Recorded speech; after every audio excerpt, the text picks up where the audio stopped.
There are moments in history that feel ordinary while they are happening, not because they are safe, but because no one yet understands what they are standing inside of. Pripyat, in the Ukrainian Soviet Socialist Republic, was one of those places. A young city, a planned city, a city built for workers of the Chernobyl Nuclear Power Plant. Wide streets stretched between new apartment blocks. Streetlights reflected on wet asphalt.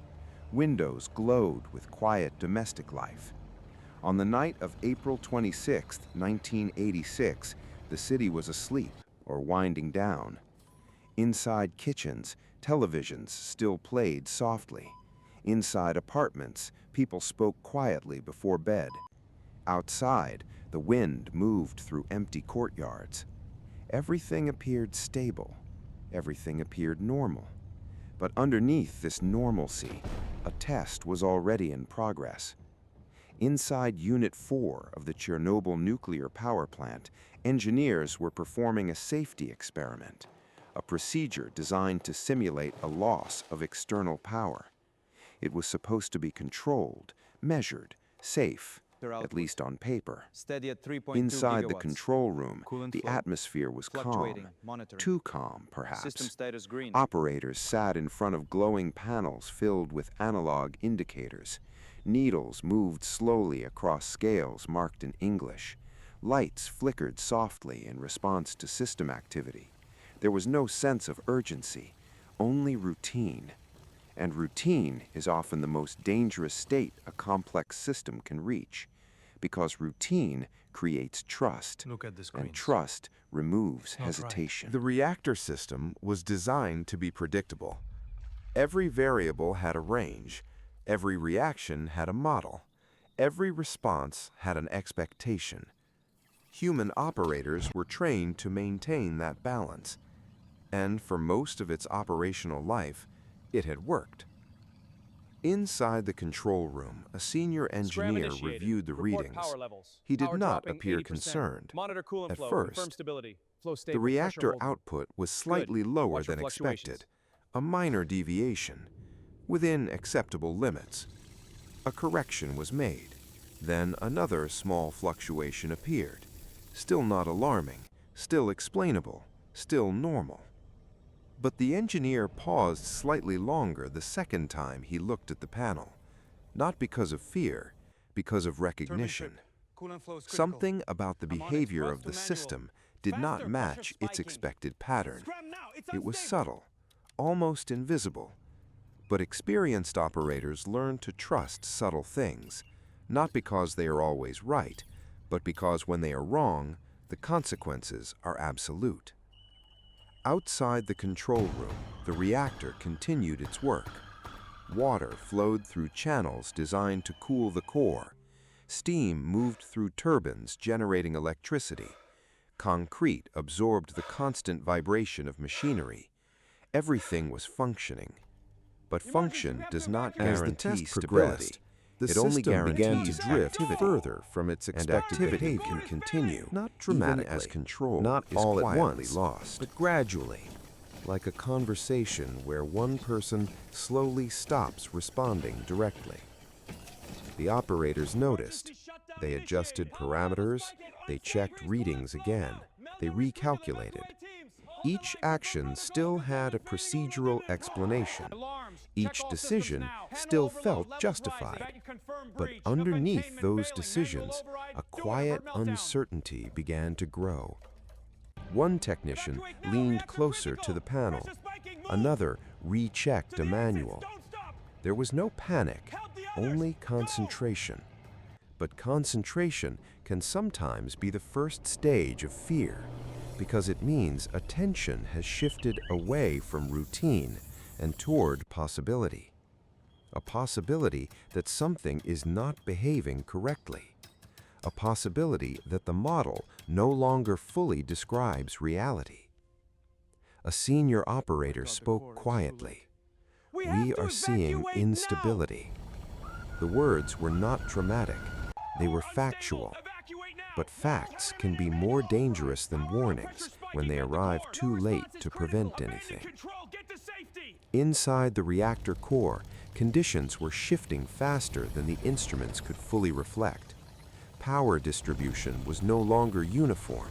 Control responses were delayed. Feedback loops were becoming unpredictable. The system was still functioning, but no longer reliably responding. And that distinction is everything The control in a room nuclear atmosphere environment. changed slowly, not through noise, but through awareness. People stopped speaking in full sentences. Instructions became shorter. Confirmations became more frequent. Eyes moved between screens more often than before. Still, no alarms had reached full intensity, but everyone could feel it. Something was no longer behaving correctly. A technician pressed a control input. There was a delay before a response. Not long enough to trigger panic, but long enough to be noticed. He pressed it again. Same delay, same uncertainty. And now, the system no longer felt like a machine under control. It felt like a system reacting independently, as if it was following rules that were no longer fully visible to its operators. One engineer looked at another. Neither of them spoke immediately, because saying it out loud would make it real. But eventually, someone did. "We are not fully in control anymore." The sentence hung in the air. No one disagreed. No one confirmed. At 1:23 Because a.m., everyone the already system knew. crossed a threshold that no longer allowed stabilization, not because of a single failure, but because of a chain of interactions that reinforced each other. Inside the reactor core, physical reactions accelerated beyond expected limits. Power increased instead of decreasing. Control mechanisms responded incorrectly. Feedback loops amplified instability instead of correcting it. And then, the system stopped behaving like something that could be adjusted. It began behaving like something that had already decided its own direction. Inside the control room, indicators reacted instantly. Needles moved violently. Lights flashed in rapid sequence. Warning systems activated across multiple panels simultaneously. English labels appeared across screens. Core instability, system failure, critical condition. But at that point, information was no longer useful, because understanding requires time, and time was no longer available. The explosion that followed was not a single event. It was a release of conditions that had already reached physical impossibility. Steel structures deformed, concrete fractured, steam expanded violently into open space. The reactor core was exposed to the night sky. And in that moment, the facility stopped being a controlled environment. Firefighters arrived expecting a standard industrial fire. They were not told what had actually occurred, because the scale of the situation was still not fully understood. They saw flames, they saw smoke, they saw broken structure, but they did not yet understand radiation. Men climbed onto the reactor roof. They walked toward glowing fragments of material. They did not recognize what they were touching because nothing in their training had prepared them for it. Inside the control systems, alarms continued to escalate. Red lights filled the panels, warnings repeated across damaged displays. But warnings are only meaningful when the system they describe is still comprehensible. Outside, the sky above Pripyat began to glow faintly, a color that did not belong to normal fire, a light that spread without direction. Invisible forces had already begun moving through air and dust, unseen, Morning arrived unfelt, in Pripyat, unstoppable. as if nothing had changed. The city remained intact. People continued their routines. Children play outside. Life proceeded normally, because information had not yet caught up with reality. When evacuation began, it was described as temporary. Residents were told they would return soon. They left belongings behind: clothes, books, personal objects, everything that belonged to daily life. They did not know they were leaving permanently. Behind them, the city remained standing, but not alive, just paused. Within hours, Pripyat was empty, not destroyed, not erased, but abandoned in motion. A city frozen in its final state, and at its center, the reactor continued to burn, not as fire, but as consequence. And what remains is not only the memory of an explosion, but the understanding that history does not change in moments of impact. It changes in the minutes before them, when everything still appears normal, and no one yet understands that normal is already gone. And yet, even after evacuation began, not everything was immediate chaos. There was confusion first, then disbelief, then a slow, heavy realization that something far larger than an accident had occurred.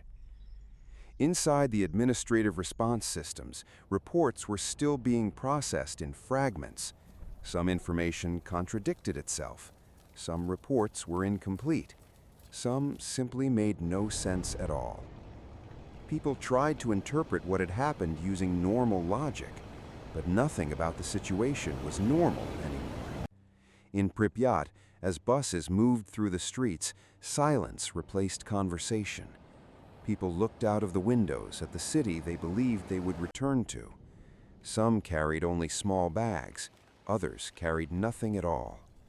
No one was told to fear, only to leave. And that instruction, more than anything else, created confusion that no one could fully resolve.